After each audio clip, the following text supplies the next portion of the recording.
बिस्मिल्लाहिर्रहमानिर्रहीम। अस्सलाम वालेकुम नाज़रीन, आप यूट्यूब चैनल देख रहे हैं। मैं इमरान खान हूँ। सबसे पहले तो आयतुल्लाह ख़ामनई का नमाज जनाजा अभी तक अदा नहीं किया गया, उनकी तदफीन का अमल नहीं हुआ। और उसके पीछे वजह यह है कि ईरानी इंटेलिजेंस के पास इस बात की इतला है कि उनके नमाज जनाजा को निशाना बनाया जा सकता है, क्योंकि यहाँ पर कोई उसूल तो रहे नहीं जंग के। फ्यूनरल को भी निशाना बनाया जा सकता है, किसी किस्म के कोई ज़ाब्ते कोई कवानीन तो अब है नहीं। जिसके पास ताकत है वो ताकत से जवाब दे रहा है, और दुश्मन जहाँ नज़र आए उसको वहीं पे मार दो। किसी किस्म का कोई उसूल नहीं है, कोई अस्पताल, कोई स्कूल, कोई एम्बुलेंस, कुछ भी महफूज नहीं है। इस वक्त खौफनाक बमबारी हो रही है ईरान में। तो ऐसे में उन्हें ये इंटेलिजेंस मिली कि अगर आयतुल्लाह ख़ामनई का नमाज जनाजा पढ़ाया गया तो वहाँ पे फैमिली के लोग भी होंगे, वहाँ पे दूसरे अहम लोग भी आएंगे, तो इस मौका पर निशाना बनाया जा सकता है। लिहाजा ये तकरीबात मनसूख कर दी गई है। अब ये क्या करेंगे, किस तरीके से करेंगे, ईरानियन इसके बारे में कोई इन्फॉर्मेशन फिलहाल नहीं है, लेकिन ईरान के लिए और बहुत बड़े बड़े चैलेंजेस खड़े हो गए हैं। नंबर एक तो ये है कि चेन ऑफ कमांड को ईरान को बरकरार रखना पड़ेगा, क्योंकि अमेरिका बड़े खौफनाक अटैक कर रहा है। इसकी एक गवाही जो है वो बीबीसी की एक रिपोर्ट भी है। अमेरिका ईरान में हर उस चीज़ को निशाना बना रहा है जो उसे नुकसान पहुंचा सकती हो। अमेरिका की हालिया कार्रवाई के इब्तदाई 24 घंटों में, ये पहले 24 घंटों में ईरान के ऊपर जितने अमेरिका ने बम मारे हैं ना, या जितने हमले किए हैं, इराक के ऊपर जब अमेरिका ने हमला किया था 2004 में, जब सद्दाम वाला एपिसोड हुआ था, तो उस वक्त भी इतने हमले नहीं किए गए थे। ये उससे दुगने हैं। ये नंबर्स के मुताबिक बीबीसी बता रहा है कि जितना अटैक अब किया अमेरिका ने और इसराइल ने, तब अमेरिका ने नेटो के साथ मिलकर इराक के ऊपर भी इतने हमले नहीं किए थे। ईरान जो है वो इराक से काफ़ी बड़ा मुल्क है। तो पहला जो बड़ा चैलेंज ईरान के लिए है वो ये है कि चेन ऑफ कमांड को किसी तरह बरकरार रखना है, कि मुल्क जो है वो एक कंट्रोल में लाए, एक सेंट्रलाइज सिस्टम हो जो पूरे मुल्क को कंट्रोल करे। अभी तक उन्होंने हैरत अंगेज तौर पे ये काम करके दिखाया। मिसाल के तौर पे ख़ामनई ने शहादत से पहले बहुत सारे लोगों को ये बता दिया था कि दो दो तीन तीन लोग, चार चार लोग अपने नीचे मुकर्रर करो कि अगर मैं मारा जाऊंगा तो वो काम करेगा, वो मारा जाएगा तो वो काम करेगा, और वो मारा जाएगा तो वो काम करेगा। तो इस तरह से उन्होंने चेन ऑफ कमांड बनाई थी। वो सिस्टम अभी काम कर रहा है, लेकिन ये कब तक काम करेगा, ये ईरान का एक बहुत बड़ा चैलेंज है कि उनका सिस्टम कोलैप्स ना करे, उनकी फौज बिखर ना जाए, उनके लोग जो है वो एक कमांड के नीचे आए और कम से कम एक हिकमत अमली के साथ मिलकर कोऑर्डिनेशन के साथ ये टाइम गुजारें। ये बड़ा मुश्किल है, बहुत मुश्किल है। ये जो लोग समझते हैं इसको, उनको आइडिया है कि ये ईरान के लिए बहुत बड़ा चैलेंज होगा। दूसरा, जो अंदरूनी गद्दार हैं उनसे उनको निपटना पड़ेगा फौरी तौर पर। बार बार इंफॉर्मेशन लीक होती है, बार बार इसराइल को पता चलता है। अब इसराइल जो है वो कुछ खबरें चला रही है, हमने कैमरे हैक कर लिए, ये कर लिया, वो कर लिया। नहीं, ह्यूमन इंटेलिजेंस सबसे इंपॉर्टेंट जो होती है वो ह्यूमन इंटेलिजेंस होती है। टेक्नोलॉजी भी है, लेकिन ह्यूमन इंटेलिजेंस बहुत इंपॉर्टेंट है, और उसके बगैर मुमकिन नहीं होता। तो जो अंदर गद्दार हैं उनसे भी इनको निपटना पड़ेगा। फिर जो कुर्दों के इलाके हैं, ईरान का जो मगरबी एरिया है, वहां पे ईरान को ज्यादा तवज्जो देनी पड़ेगी, क्योंकि अमेरिका ने वहां पे सूरत को भांप लिया है। CNN की एक रिपोर्ट के मुताबिक उसमें दावा किया गया है कि अमेरिका मगरबी साइड से ईरान में दाखिल होने की कोशिश कर सकता है, और इसके लिए वो कुर्दों को सपोर्ट करेगा। वहाँ बड़ी खौफनाक बमबारी भी की है अमेरिका ने और इसराइल ने, और जो ईरानी फ़ौज है उनकी पोस्टों को, उनके ठिकानों को वहाँ पे निशाना बनाया, और उन्हें काफ़ी नुकसान पहुँचाया ईरान का इस जगह पे। और वो कोशिश कर रहे हैं कि यहाँ से कुर्द खड़े हो जाए, उनको हथियार दिए जाए, जदीद हथियार कुर्दों को फराम किए जाएँ, और उसके बाद यहाँ से एक शोरिश पैदा की जाए और इधर से घुसने की कोशिश करें। लेकिन ये तुर्की वाली साइड है, याद रखिएगा। यहाँ तुर्की अमेरिका के साथ अगर कोऑपरेट करेगा, यही तो ईरान के जर्नल ने ये कल खबरदार किया था तुर्की को कि आपने दुश्मन का साथ नहीं देना, वरना आज हमारी बारी है तो कल आपकी बारी आ जाएगी। तो ये बारी बारी सबको मारेंगे। अब ये वहां से देखिए, दो ही एरियाज हैं जहां से दाखिल हुआ जा सकता है, एक पाकिस्तान साइड है और एक तुर्की साइड है। तो अभी देखते हैं इसके ऊपर क्या होता है, हम बाद में बात करेंगे। बहरहाल ये कुर्दों वाला जो एरिया है, यहां पर काफी एहतियात करनी पड़ेगी ईरान को। अरब ममालिक को किसी ना किसी तरह ईरान को अंगेज करके रखना पड़ेगा। देखिए, ईरान ने किसी एक भी अरब को अभी तक कत्ल नहीं किया, इतने मिसाइल मारे, इतने ड्रोन मारे, लेकिन उनकी कोशिश है सिर्फ अमेरिकन को नुकसान पहुंचे, वो अपनी इंटेलिजेंस की बुनियाद के ऊपर, और जो रशिया और चाइना उसकी सैटेलाइट में मदद करते हैं उसकी बुनियाद के ऊपर।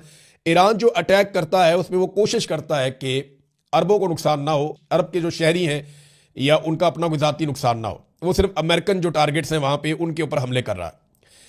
अरबों को अंगेज करके रखना पड़ेगा।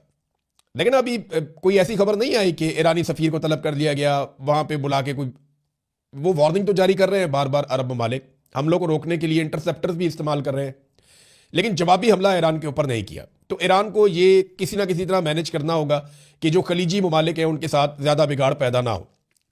फिर जो मिसाइल और ड्रोन साइट्स हैं ईरान की, जो खुफिया हैं, जिनके बारे में अमेरिका को पता नहीं है, उन्हें चलाने का निज़ाम और अमरीकी और इसराइली हमलों से उनको मुकम्मल तौर पर महफूज रखना होगा कि ये ड्रोन कहाँ पहुँचाने हैं, कहाँ से चलाने हैं, ये मिसाइल कहाँ पहुँचाने हैं, कहाँ से चलाने हैं, सबको खुफिया उन्हें रखना पड़ेगा लंबे अरसे तक, जब तक ये लड़ाई चल रही है। और जो प्रोडक्शन है उनकी ड्रोन्स की और मिसाइलों की, वो ईरान को बरकरार रखनी पड़ेगी। बहुत बड़ा चैलेंज है ईरान के लिए। फिर खुराक और हथियारों के जो ज़खायर हैं उनको भी मुस्तहकम रखना पड़ेगा। ये हैं वो बड़े चैलेंजेस जिनका ईरान को सामना है। लंबे अरसे तक ये सारा कुछ करना बहुत मुश्किल है, नामुमकिन जैसी चीज़ों में से है, लेकिन ईरान ने अभी तक करके दिखाया है। अमेरिका ने, मैंने आपको बताया कि बहुत बदतरीन बमबारी की है ईरान के ऊपर, और वो लगातार कर रहे हैं, जगह जगह अपने टारगेट अचीव कर रहे हैं। ऐसा नहीं है कि ईरान को नुकसान नहीं हो रहा। ईरान के बहुत सारे शहरों में, लगभग ईरान के 24-25 सूबे हैं जो मुतासर हो चुके हैं, और बहुत दूर तक अमेरिकन जाके अटैक कर रहे हैं, इसराइली जाके अटैक कर रहे हैं। क्योंकि देखो, जो एयर डिफेंस है वो ईरान के पास नहीं है, और वो कंप्रोमाइज़ हो चुकी है। वहाँ पे अमेरिकन और इसराइली तैयारे आते हैं और हमले करते हैं। लेकिन अभी कुछ इंसिडेंट हुए, मैं आपको बताता हूँ ईरान ने क्या किया गुज़िश्ता 24-48 घंटों में। ईरानी दावा है कि उन्होंने 20 ड्रोन्स और 3 मिसाइलों को इस्तेमाल किया, और बहरीन में अमरीकी अड्डे की मरकजी कमांड की इमारत को और जनरल स्टाफ हेडक्वार्टर को तबाह कर दिया और उसे मुकम्मल तौर पर नाकारा कर दिया। और इसके बाद जनाब वो बता रहे हैं कि 73 मिसाइलों की मदद से और 91 ड्रोन्स की मदद से बहरीन में लगे हुए अमरीकी एयर डिफेंस सिस्टम को ईरान ने तबाह कर दिया। अब ये बहुत बड़े बड़े दावे हैं, ये अमेरिका के बहुत बड़े नुकसान हैं।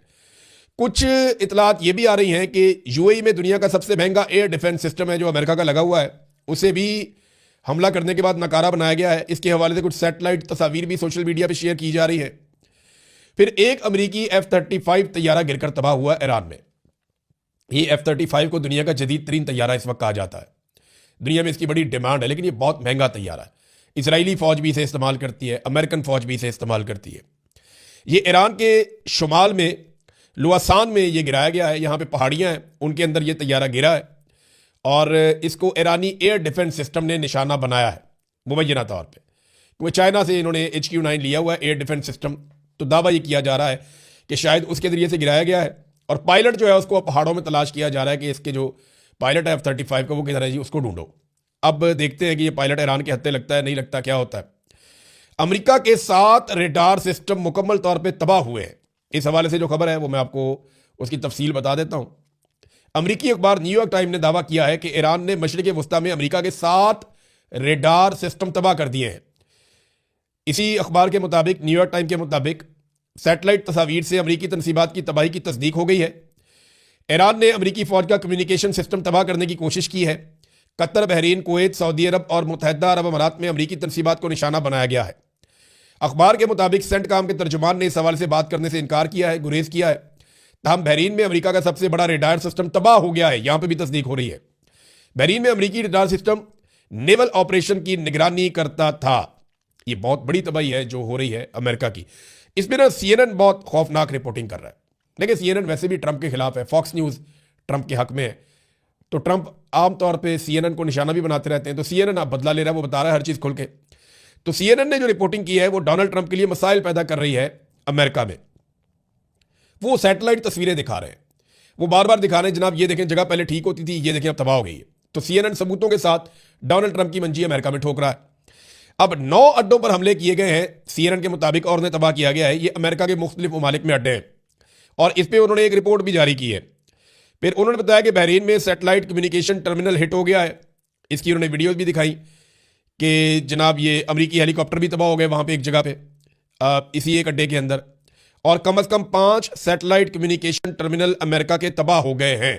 इसमें ना मैं आपको एक ऑडियो सुनाता हूँ CNN की, ये जो डॉक्यूमेंट्री उन्होंने बनाई है, ये बड़ी इंटरेस्टिंग है। आप ये सुनेंगे, ये चंद सेकंड में आपको पता चलेगा कि एक्चुअली उनके साथ हुआ क्या है। ये सुनिए नाज़रीन। At least 9 U.S. military positions have been hit in less than 48 hours. These are relatively close targets. They're much nearer to Iran than its usual target, Israel. वो कह रहे हैं जी 9 साइट्स को निशाना बना दिया और 48 घंटों के अंदर ईरान ने, और इसराइल के ऊपर ईरान अलग से अटैक्स कर रहा है। अब अमेरिका के अंदर क्या हो रहा है? अमेरिका के अंदर ब्रीफिंग दी गई है अमेरिका के कांग्रेसमैन को, सेनेटर्स को। वो सर पकड़ के बैठ गए हैं कि ब्रीफिंग के अंदर उनको समझ ही नहीं आई। ब्रीफिंग से निकलने वाले लोगों ने क्या कहा, जरा ये सुनिए। सबसे पहले ये वुमेन कांग्रेसमैन है मिलानी, ये कहती हैं जी कि मैं अभी एक जंग से मुतालिक ब्रीफिंग से निकली हूँ। ट्रंप इंतजामिया से मेरा सवाल था, क्या उन्होंने कभी अमरीकी आइन को पढ़ा है? ट्रंप हुकूमत ये तक वादे नहीं कर सकी कि वो ईरान के साथ जंग में क्यों है, जंग के बाद का मंसूबा क्या है, या इसकी कानूनी बुनियाद क्या है। उन्हें बिल्कुल कोई अंदाजा नहीं कि क्या हो रहा है। ये तो जनाब एक सेनेटर ने कहा। एक और खातून सेनेटर हैं एलिजाबेथ वारन, उन्होंने कहा कि मैं अभी अभी ईरान के हवाले से एक अहम मीटिंग से आ रही हूं। अमरीकी बाशिंदे ठीक परेशान हो रहे हैं। ट्रंप को कुछ समझ नहीं आ रही कि उसने इस गैर कानूनी जंग में बिला वजह अमरीका को क्यों धकेल दिया है और अब इस अजाब को खत्म कैसे करेगा। यह जनाब एक और सेनेटर का स्टेटमेंट है। सेनेटर क्रिस मर्फी, उनका भी स्टेटमेंट है। उन्होंने कहा मुझे जो ब्रीफिंग दी गई है इसमें बताया गया कि ईरान के ड्रोन का हमारे पास कोई हल नहीं है। इसका मतलब यह है कि इस जंग में मजीद अमेरिकन अपनी जानें देंगे। हम इस गैर आईनी और गैर कानूनी जंग पर सेनेट में बहस करके हमें वोटिंग करवानी चाहिए। ये तो डोनाल्ड ट्रंप के लिए बड़ा मसला बन जाएगा अगर वहां पे वोटिंग हो जाती है तो। चक स्कमर, ये एक और जनाब अकलियती रहनुमा है सेनेट के अंदर, एक और सेनेटर हैं। अब ये कहते हैं मैं इंटेलिजेंस ब्रीफिंग से पहले की निस्बत अब ज्यादा तशवीश के साथ बाहर निकला हूं। मैं मुतमईन नहीं हुआ। अगर जंग के हक में मुकदमा मजबूत होता तो इसकी वजह एक जैसी और वाज़ेह होती, लेकिन यहां तो हर घंटे जंग का जवाब ही बदल रहा है। कभी रजीम चेंज, कभी जौहरी हथियार, कभी मिसाइल, कभी दिफा, कभी पेशगी हमला। आखिर असल वजह क्या है? जब जवाब बार बार तब्दील हो तो इसका मतलब है कि कोई वाज़ेह हिकमत अमली मौजूद नहीं है। यहां कोई हिकमत अमली नजर नहीं आ रही है। जनाब ये सूरत हाल है अमेरिका के अंदर और लगातार तनकीद हो रही है। तो नादरीन ये सूरत हाल है अमेरिका के अंदर। अमेरिकन अपने सेनेटर्स को और कांग्रेसमैन को मुतमईन नहीं कर पा रहे। अमेरिकन हुकूमत के पास कोई जवाब नहीं है, कोई आईनी और कानूनी जवाब नहीं है। लेकिन डोनाल्ड ट्रंप के साथ हुआ क्या? मादुरो को उठाने के बाद डोनाल्ड ट्रंप का कॉन्फिडेंस बहुत बढ़ गया कि हम किसी मुल्क में जाएंगे वहां की क्यादत को भी उठा लेंगे। डोनाल्ड ट्रंप का एतमाद बढ़ता जा रहा था। शहबाज शरीफ जैसे लोग उनकी पॉलिश कर रहे थे और उसकी वजह से डोनाल्ड ट्रंप को लगा कि वो जो कर सकते हैं वो कोई नहीं कर सकता और वो बहुत ताकतवर है। इसके बाद जिस तरह उन्होंने बोर्ड ऑफ पीस बनाया उससे उनका कॉन्फिडेंस और बढ़ गया। तो नेतन्याहू ने चढ़ा के डोनाल्ड ट्रंप को ईरान से लड़वा दिया और अब डोनाल्ड ट्रंप एक ऐसी लड़ाई में फंस गया जिसकी वजह से मिडिल ईस्ट में अमेरिका के तकरीबन तमाम अड्डे मुतासर हो गए और अमेरिकन का वहां रहना मुश्किल हो गया और पूरी की पूरी दुनिया स्टक हो गई। और इसका कोई जवाब डोनाल्ड ट्रंप के पास इस वक्त नहीं है। जहां ईरान के लिए बहुत बड़े बड़े चैलेंजेस हैं वहां डोनाल्ड ट्रंप भी बहुत बुरी तरह फंस गया है और अब बचने का रास्ता सिर्फ एक ही है कि आपको पीछे हटना पड़ेगा या कामयाबी साबित करनी पड़ेगी, और कोई रास्ता नहीं है। नादरीन आबनाए हरमज अभी तक बंद है। सिर्फ वहां से चीन का तेल जा रहा है और किसी का नहीं जा रहा। और चीन का तेल इसलिए जा रहा है कि चाइना सबसे बड़ा खरीदार है ईरान के तेल का भी। ईरान अपना 90% तेल लगभग चाइना को बेचता है और चाइना 400 अरब डॉलर की इन्वेस्टमेंट ईरान के अंदर करने का इरादा भी रखता है। अमेरिका के अरबों डॉलर खलीज के अंदर डूब रहे हैं, जबकि खलीजी ममालिक का भी बहुत पैसा ज़ाया हो रहा है। इस वक्त तक की इतला के मुताबिक जो खलीजी ममालिक के इंटरसेप्टर्स हैं वो ख़त्म हो रहे हैं। और एक रिपोर्ट आई है द इकोनॉमिस्ट की, वो रिपोर्ट ये बता रही है कि खलीजी ममालिक जिस तेज़ी से इंटरसेप्टर्स को इस्तेमाल कर रहे हैं इतनी तेज़ी से अमेरिका बना भी नहीं सकता। वो एक एक दिन में इतने मिसाइल दाग रहे हैं खलीजी ममालिक सिर्फ हमलों को रोकने के लिए जितने मिसाइल अमेरिका एक महीने में नहीं बना सकता। तो ये इस्तेमाल जो है ये किल्लत पैदा कर देगा इंटरसेप्टर्स की और उसके बाद ये मौजूद नहीं होंगे। जब ये खत्म हो जाएंगे तो फिर ईरान के पास ज्यादा फ्री हैंड होगा। और ईरान ये कह रहा है कि उसने अपने बेहतरीन हथियार को इसलिए बचाकर रखा है कि जब इंटरसेप्टर्स खत्म हो जाएंगे तब वो इन हथियारों का इस्तेमाल करेगा। अब नाज़रीन थोड़ा सा आपको बताते हैं कि यूरोप क्या कर रहा है। यूरोप में ना कम से कम 3 अभी तक खड़े हो गए हैं डोनाल्ड ट्रंप के खिलाफ। सबसे पहले स्पेन के वज़ीर-ए-आज़म खड़े हुए, उन्होंने स्टेटमेंट दिया कि जंग ही गलत है, ये गैर कानूनी गैर आईनी जंग है। और नेतन्याहू के खिलाफ उन्होंने स्टेटमेंट भी दिया। उन्होंने कहा नेतन्याहू जो है ये कातिल है गजा के बच्चों का और ये जंगी मुजरिम है और हम ऐसी चीज का हिस्सा नहीं बन सकते। और उन्होंने अपने अड्डे देने से भी इनकार कर दिया। डोनाल्ड ट्रंप ने बाद में धमकी दी, जनाब हम जब चाहेंगे इस्तेमाल कर लेंगे, हमें कोई नहीं रोक सकता। और तजारती पाबंदियां भी लगा दी स्पेन के ऊपर। तो स्पेन के वज़ीर-ए-आज़म ने दोबारा जवाब दिया। उन्होंने कहा हम अपना मामला देख लेंगे, यूरोपीय यूनियन के साथ अमेरिका अपने मुआहदों की पासदारी करे। तो स्पेन तो डट के खड़ा हो गया मजबूती के साथ। दूसरी तरफ जो फ्रांसीसी सदर मैक्रोन है उन्होंने भी इस लड़ाई की मुखालफत कर दी है। वो भी सामने आकर खड़े हो गए हैं कि जनाब ये लड़ाई ठीक नहीं हो रही और इस लड़ाई को कोई जवाब फराम नहीं किया जा सकता। इसके अलावा सर्बिया के सदर ने भी कहा है कि ये जो इकदाम किए गए हैं इनसे दुनिया जहन्नुम बन जाएगी अगर होश के नाखून ना लिए गए तो ये कम से कम 3 लोग खड़े हो गए हैं और आहिस्ता आहिस्ता ऐसा लगता है कि यूरोप अमेरिका के इस एडवेंचर के खिलाफ खड़ा हो जाएगा। और नेतन्याहू ने अमेरिका को फंसा दिया एक दलदल के अंदर। अमेरिका में बेशुमार लोग अब ये बात कर रहे हैं, अवाम ये बात कर रही है, सियासतदान ये बात कर रहे हैं, उनका मीडिया ये बात कर रहा है, उनके एक्टिविस्ट ये बात कर रहे हैं कि अमेरिका को नेतन्याहू ने कंट्रोल किया और फंसा दिया और डोनाल्ड ट्रंप एक ऐसे जाल में फंस गए हैं जहां पे अब कोई जवाब नहीं है। नाज़रीन, जरा पाकिस्तान की सूरत हाल आपके साथ शेयर कर लेते हैं। पाकिस्तान में गैस और पेट्रोल के ज़खायर जो है वो बड़े महदूद होते हैं, ये बात आप ज़हन में रखिएगा। हमारे पास कोई बहुत बड़ा स्टोरेज का जरिया नहीं है, हमारे पास कोई इतने बड़े बड़े टैंकर्स नहीं है कि हम 2-2 महीने 4-4 महीने के अपने ज़खायर जमा कर लें। देखिए, चीन के पास ये कैपेसिटी है, वो 1 साल के भी ज़खायर पेट्रोलियम के जमा कर सकता है और पूरा मुल्क उसका चल सकता है, लेकिन पाकिस्तान के पास ये कैपेसिटी नहीं है। तो पाकिस्तान चंद दिन का ज़खीरा होता है पाकिस्तान के पास। तो अब ऑयल और गैस यानी तेल और गैस के मसाइल पाकिस्तान में पैदा हो रहे हैं। हालांकि जो पाकिस्तान के फाइनेंस मिनिस्टर हैं उन्होंने कोशिश की आवाम को यकीन दिलाने की कि नहीं सब ठीक हो जाएगा, लेकिन एक तजब्जुब पैदा हो गया, बेचैनी है लोगों में, क्योंकि आबनाए हरमत बंद है और पाकिस्तान का इन्हिसार खलीजी ममालिक के ऊपर होता है अपनी एनर्जी की ज़रूरियात पूरी करने के लिए। तो इसकी वजह से अब इकदाम लेने पड़ेंगे। और एक चीज़ और है, पाकिस्तान तहरीक इंसाफ ने उस कौमी सलामती की मीटिंग के अंदर हुकूमत के साथ बैठने से इनकार कर दिया जो हुकूमत ने बुलाई थी। यानी उसके अंदर हुकूमत ने कहा जी हम कोशिशें कर रहे हैं, कुछ ईरान के बारे में बताया, कुछ अफगानिस्तान के बारे में बताया, लेकिन पाकिस्तान तहरीक इंसाफ उसमें गई नहीं। तहरीक इंसाफ उसमें क्यों नहीं गई, उसका मौक़िफ़ आपको मैं बता देता हूँ। तहरीक इंसाफ ने कहा कि हमारा वाज़ेह मौक़िफ़ है, ब्रीफिंग पार्लियामेंट के अंदर होनी चाहिए, ये वज़ीर आज़म हाउस के अंदर बुला के आप सेलेक्टिव ब्रीफिंग ना करें। फजलुर रहमान जाके बैठ के देखें, फजलुर रहमान के बारे में मैंने आपको 1000 मरतबा कहा है कि फजलुर रहमान गवर्नमेंट है, अपोजिशन नहीं है। फजलुर रहमान गवर्नमेंट है, अपोजिशन नहीं है, हर चीज़ के लिए बराबर के जिम्मेदार हैं। उनको सिर्फ अपोजिशन में रखा गया है दिखावे के लिए।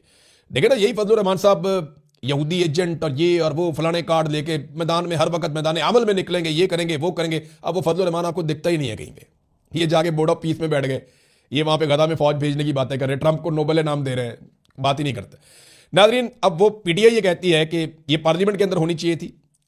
अब पाक फौज हमारी भी है, मुल्क हमारा है, हर मामले पर हम रियासत के साथ खड़े हैं, मगर हमारे लीडर से मुलाकात तक नहीं करवाई जा रही। ये तो उनका हक है। अगर आपने एक पॉलिसी के अंदर शामिल करना है एक पॉलिटिकल पार्टी को, तो कम से कम आप इमरान खान साहब से मुलाकात करें ताकि उनका मौक़िफ़ बाहर आकर पाकिस्तान तहरीक इंसाफ के लोग बता सकें और उनके मौक़िफ़ के मुताबिक आगे बढ़ें। लीडर जो है वो, फिर उन्होंने कहा जी अब हमारी मुलाकात करवाई नहीं जा रही और आप फोटो सेशन की तवक्को करते हैं हमसे। 3 करोड़ वोट देने वाली जमात को नजरअंदाज नहीं किया जा सकता। कौमी सलामती पर कोई समझौता नहीं, मगर सिर्फ हाँ में हाँ मिलाने के लिए साथ नहीं बैठेंगे, ये जनाब स्टेटमेंट दिया पाकिस्तान तहरीक इंसाफ ने। अब तक के लिए इतना ही, अपना ख्याल रखिएगा, अपने चैनल का भी। अल्लाह हाफिज़।